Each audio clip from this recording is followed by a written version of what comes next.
Alam budaya, lestari budaya. Dalam artian saya memakai bahasa berbeda dengan wilayah yang lain. Kaluran Giring menjadi kaluran wisata itu karena ada legenda, ada tokoh yang mendahului kita, itu Mbah Giring, yang menyusun bahwa Giring itu bentuknya seperti apa. Kita mengambil dari situ, dari babat Mbah Giring dulu.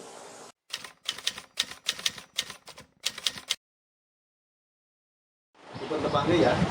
Saya selaku Sareng Giring Siti Handoyo.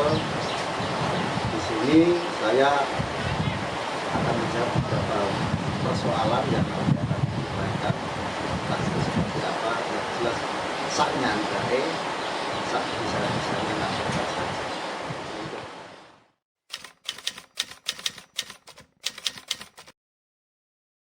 Masuk ke konsep desa wisata, mungkin perlu digarisbawahi bahwa semua kegiatan kaluran itu sebenarnya outputnya menuju pada kesejahteraan masyarakat. Bukan hanya wisata, nanti ada prima, ada primer, ada biaya. Saya yakin semuanya masuk ke kesejahteraan masyarakat. Itu untuk konsepnya, karena di Kaluran Giring sendiri banyak hal yang menjadi perbincangan atau menjadi sebuah cerita umum di masyarakat. Ya, mungkin itu yang kita gali, termasuk di kawasan wilayah Giring sendiri banyak situs-situs yang masih misteri. Dalam artian misteri itu banyak referensi yang muncul ketika satu tempat itu menjadi banyak cerita seperti itu. Terus nama Kaluran Giring sendiri diambil dari pembunuh kita Mbah Giring, yang dipercaya banyak orang bahwa berdirinya Mataram Islam itu pengaruh juga dari Giring. Entah kebenarannya juga seperti apa, tapi keyakinan itu memang melekat di masyarakat. Cerita sebenarnya mungkin dari Babat Mataram sendiri dengan runtuhnya Pajang terus berdirinya Mataram, tapi di sini ada sebuah cerita yang menarik. Tokoh Mbah Giring itu tokoh sentral di wilayah kita yang menjadi pengaruh ketika dia dilibatkan dalam narasi berdirinya Mataram.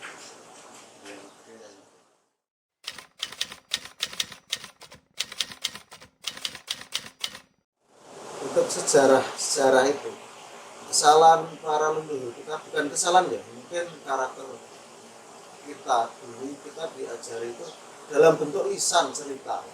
Coba dulu itu sudah ditulis, sampai sekarang pasti itu akan sejarah atau cerita tersebut akan terlihat jelas. Tapi untuk masyarakat sendiri, masyarakat itu karena keyakinan mereka sangat kuat tentang hal-hal yang ditinggalkan oleh orang tuanya, sesepuhnya, itu sangat mengikat di pikiran mereka. Jadi untuk ada tradisi dan sebagainya pasti masih berjalan karena mereka masih memegang apa yang disampaikan oleh mereka.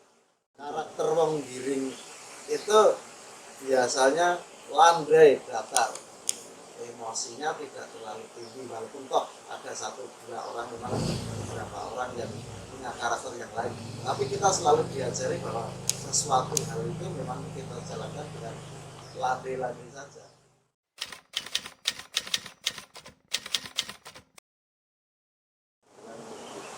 Ya, yang pertama kami berterima kasih sekali dengan pihak-pihak yang berkepentingan mengenai Kaluran Giring sebagai desa mandiri budaya. Yang jelas apa yang dicita-citakan dari pemerintah pusat, pemerintah daerah maupun pemerintah paling bawah kelurahan itu inginnya kesejahteraan warga masyarakat. Salah satunya dengan jalan desa wisata. Desa wisata bagi saya Giring itu benar-benar sudah ada, walaupun tidak dibentuk sudah ada, tapi memang bentuknya agak lain dengan wilayah-wilayah lain. Untuk menjadi wisata yang luar biasa, kita memang harus bekerja keras. Dalam artian saya memakai bahasa berbeda dengan wilayah yang lain. Kaluran Giring menjadi kaluran wisata itu karena ada legenda, ada tokoh yang mendahului kita, itu Mbah Giring, yang menyusun bahwa Giring itu bentuknya seperti apa. Kita mengambil dari situ, dari babat Mbah Giring dulu.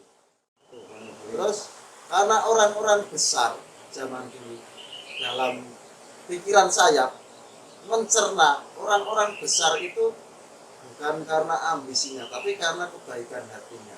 Nah, orang-orang datang ke sini mungkin mengambil sejarah Mbah Giring tentang kebaikan hatinya. Terlihat orang-orang yang akan masuk sejarah itu orang-orang yang punya kebaikan hati. Nah, bisa seperti itu karena Mbah Giring itu di masyarakat Giring itu sebagai sesepuh, sebagai guru, sebagai begawan, dia sebagai pendidik juga. Bukan orang yang sembarang mengeluarkan amarahnya, mengeluarkan nafsunya, bukan seperti itu kalau di saluran Giring. Jadi Mbah Giring itu memang seorang guru, seorang ayah, seorang bapak, seorang begawan, seorang yang memberitahu bahwa masyarakat itu harus bertindak baik.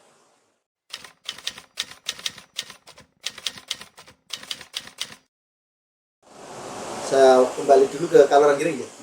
Kaluran Giring itu ada 9 padukuan. Semua bercerita tentang Mbah Giring. Ya, yang pokok awal saling terkait. Nah, terus untuk pokok awal berarti kita mengambil babat Mbah Giring. Nah, Mbah Giring itu ada beberapa situs yang terlibat dalam kisah Mbah Giring. Termasuk di wilayah ini Kaligoa. Nanti ada tempat tapak dalamnya, terus sampingnya itu Sendang Pitutur, terus ada di Candi, itu ada situs Candi. Terus nanti banyak di zona-zona selatan juga situs-situs yang tersebar itu bersangkutan dengan Mbah Giring.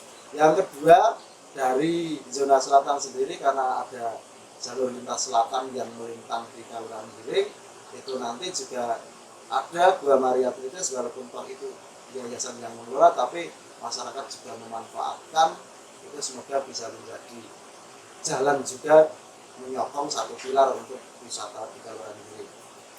Tapi untuk brand-brand yang kita buat nanti, brand wisata kita untuk wisata religi, wisata orang-orang dengan pikiran lain, bagi saya Giring itu memang plural, jadi tidak begitu masalah mau dalam bentuknya apapun.